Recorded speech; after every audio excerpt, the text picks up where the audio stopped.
Hello everyone. In this lecture, I will be discussing about what is data structure, what are its different types, and what are the different operations that can be performed on data structures.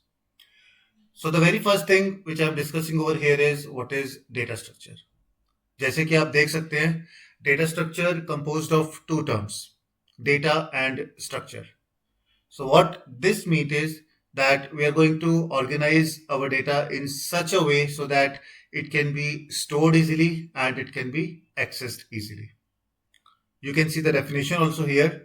A data structure is a way of organizing, storing, and managing data in computer's memory so that it can be accessed and modified efficiently. For example, suppose I'm having one Excel file which consists of details of a few students, maybe their names, their roll numbers, details about what subjects are being studied by them, and maybe some marks which have been scored by them in those subjects. अब मुझे क्या करना है कि वो Excel file मुझे अपने computer की मेमोरी में कहीं ना कहीं स्टोर करनी है. तो सपोज मैंने अपने सिस्टम की डी ड्राइव को ओपन किया, उसमें एक फोल्डर बनाया स्टूडेंट डिटेल्स नाम का, and within that particular folder I save that Excel file. System बंद कर दिया. Now when I'll restart that system and I try to look at the same folder in D drive, what I'll find that file exists there itself. So that means कि आपका जो structure है जहां पर आप डेटा स्टोर करने वाले हो, it must be real enough so that आप उसके अंदर जो भी डेटा स्टोर करो, जिस भी फॉर्म में स्टोर करो, वो आपको वैसे ही मिल जाए easily. Right. So this is basically your data structure. Now next I'm going to discuss about what are the different types of data structures. तो जो data structures है basically it is divided into two categories. One is linear and second one is non-linear.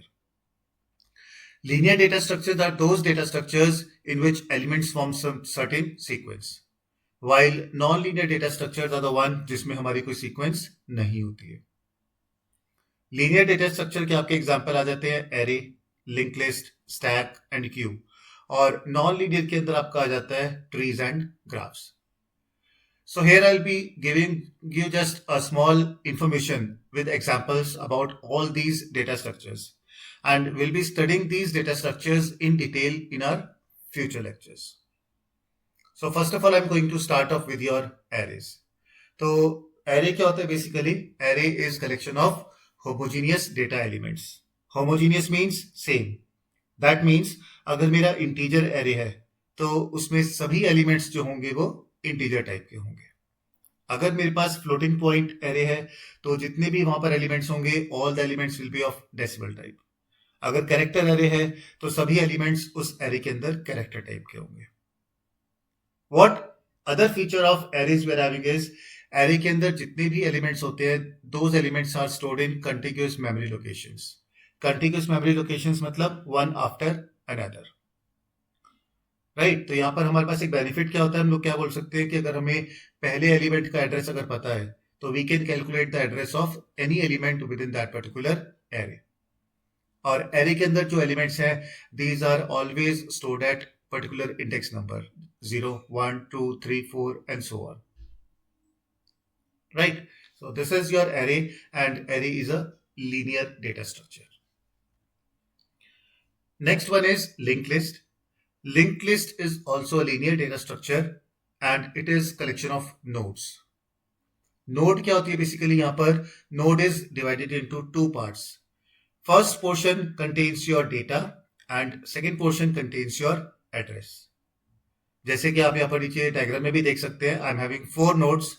First portion is your data and second portion is your address. तो जहां पर मेरे पास numbers लिखे हुए हैं 15, 3, 17, 90, this is my data portion. And the second portion जो light green colour के अंदर है 3600, 4000, 4400 and the null, these are basically your address values. तो ये जो एड्रेस है basically this address is of next node. जैसे अगर आप फर्स्ट नोड देखें इट कंटेन्स डेटा 15, उसमें एड्रेस वैल्यू है 3600. That address value 3600 it is of second node. अगर second node का हम address part देखें it contains 4000 which is address of third node. इसी तरह से अगर आप थर्ड नोड देखें, थर्ड नोड में डेटा पार्ट जो है वो 17 है एंड एड्रेस पार्ट जो है it contains 4400 which is address of my fourth node. Now जो मेरी लास्ट नोड है विच कंटेन्स डेटा 90, उसके एड्रेस पोर्शन में नल पड़ा हुआ है. Why we are having null over here? Because this is the last node in our link list. इसके बाद कोई भी नोड एग्जिस्ट नहीं करती है, तो it is not going to store any address, so that means it will carry a null value. And we are having three types of linked list basically: single linked list, doubly linked list and circular linked list. तो I'll be discussing all these linked lists in future lectures. तो यहां पर सिर्फ मैंने एक example दिया है single linked list का. Next data structure which I'm going to discuss over here is stack. Stack, again, it is a linear data structure and it works on the concept of last in first out. Right? Suppose I'm having number of books, जैसे यहाँ पर example image की form में भी मैंने दिखाया है. I am having large number of books which are kept one over another.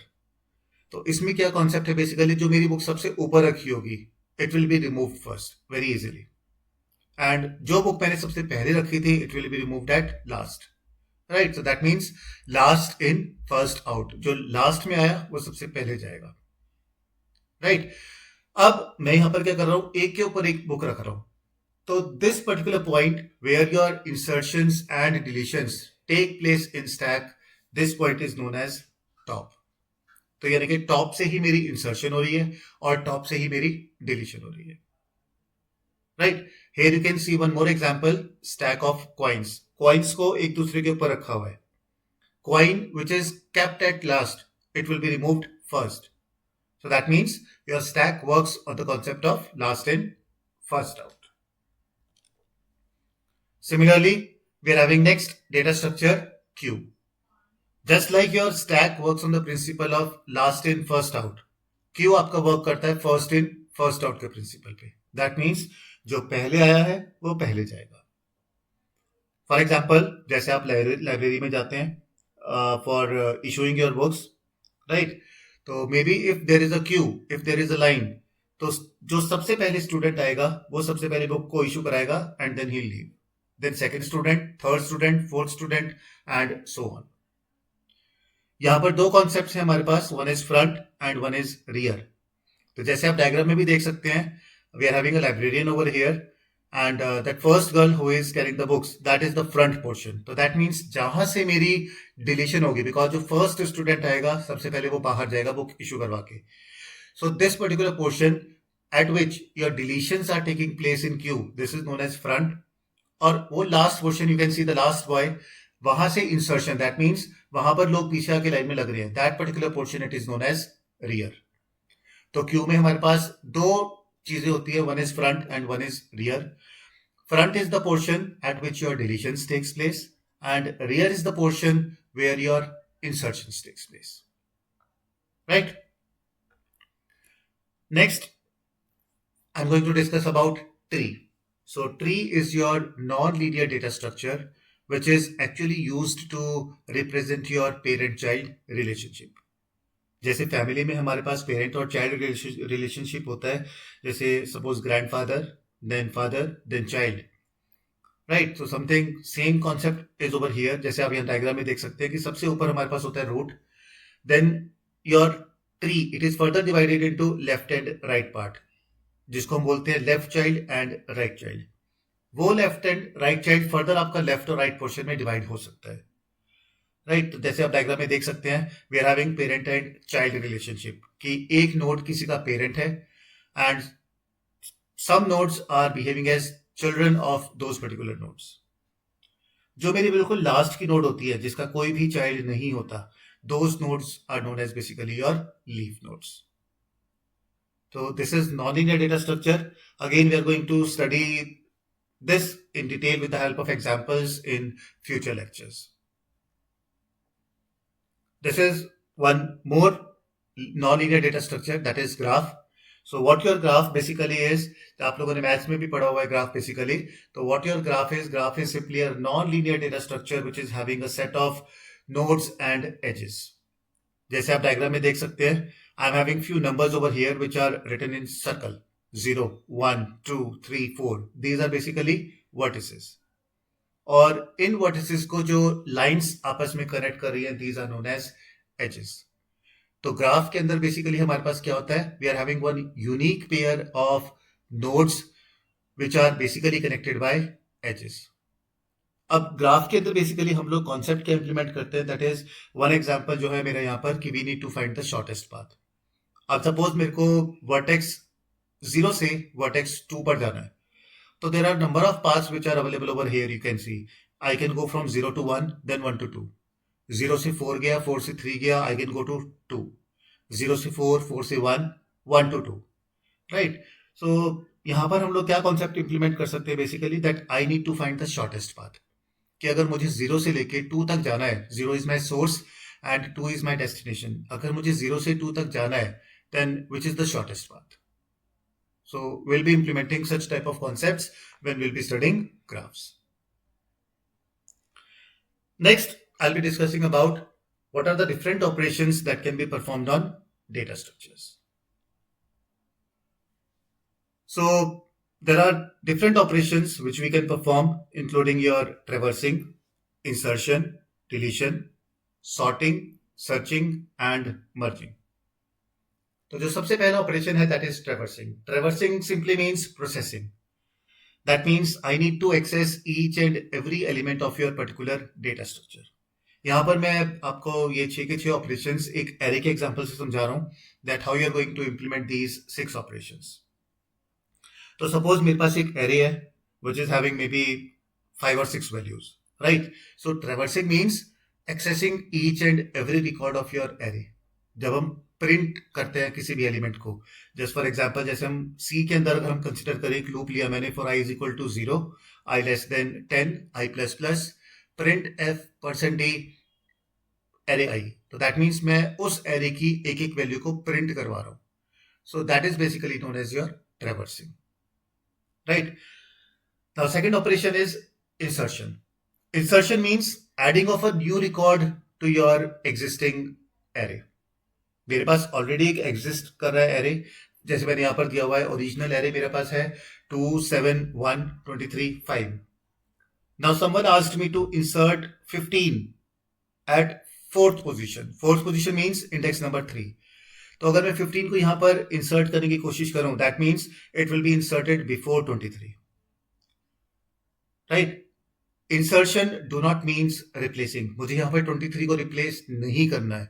I need to insert 15 over here. तो that means 23 it has to be shifted to next location, so that 1 and 23 के बीच में मेरा 15 आ सके. तो अगर मैं उसकी insertion करता हूं, my new array will become 2, 7, 1, 15, 23, 5. तो दैट मीन्स पहले मेरे एरे के अंदर 5 एलिमेंट्स थे, now I am having 6 elements in my new array. So this is basically your insertion. Similarly, if I talk about deletion, deletion means removing of particular element from your array. Again, same example I have given over here. Suppose मेरे पास array के अंदर 6 values हैं, 5, 1, 4, 3, 2, 6. Now I need to remove 3 from here. मुझे किसी ने कहा कि fourth position के ऊपर आपका जो भी एलिमेंट है उसको रिमूव कर दो, and at fourth position I am having 3. तो अगर मैं 3 को यहां से रिमूव करूं तो what will happen, 2 will come in place of 3, 6 will come in place of 2, और जो मेरा 6 रह जाएगा लास्ट में, जो मेरा एम्प्टी रहेगा लास्ट में, that needs to be removed. तो इनिशियली मेरा जो एरे था वो था 5, 1, 4, 3, 2, 6, and after deletion of 3 that array became 5, 1, 4, 2, 6. तो दैट मीन्स पहले मेरे पास 6 एलिमेंट्स थे, now I am having 5 elements in my array, right. Next is sorting. Sorting simply means arranging of elements either in ascending order or some descending order. तो मुझे सिर्फ comparison करके अपने array के elements को असेंडिंग या descending order के में अरेंज करना है basically. So this concept is known as sorting. Then next concept is searching. What is searching basically? Searching means finding of an element. यहां पर मुझे क्या करना है, कोई ना कोई अपना एलिमेंट लोकेट करना है बेसिकली, राइट. मेरे पास एक कंप्लीट एरे है, may be of 10 elements, may be of 15 elements, may be of 20 elements. मुझे वहां पर कोई ना कोई एलिमेंट लोकेट करना है कि वो एलिमेंट किस लोकेशन के ऊपर एग्जिस्ट करता है. right? So that concept is known as searching. Maybe your element is existing, maybe your element is not existing. That concept is basically your searching. And the last operation is merging. Merging simply means, suppose I'm having two arrays. मेरे पास दो array है, may be sorted, may be unsorted. तो मुझे merging के concept से क्या करना है? I need to create a third array which consists of elements of both your arrays. उसमें array 1 के elements भी आ जाएंगे, उसमें array 2 के elements भी आ जाएंगे. Right? So that means if your first array contains 5 elements and your second array contains 7 elements, we are going to create a third array which will contain total 5 plus 7, that is 12 elements. So that is basically your merging. So that's all for today. So in this lecture, I have discussed what is data structures, what are the different types of data structures, and what are the different operations that can be performed on data structures. So I'll be discussing more about all these topics in detail in my future lectures. Thank you.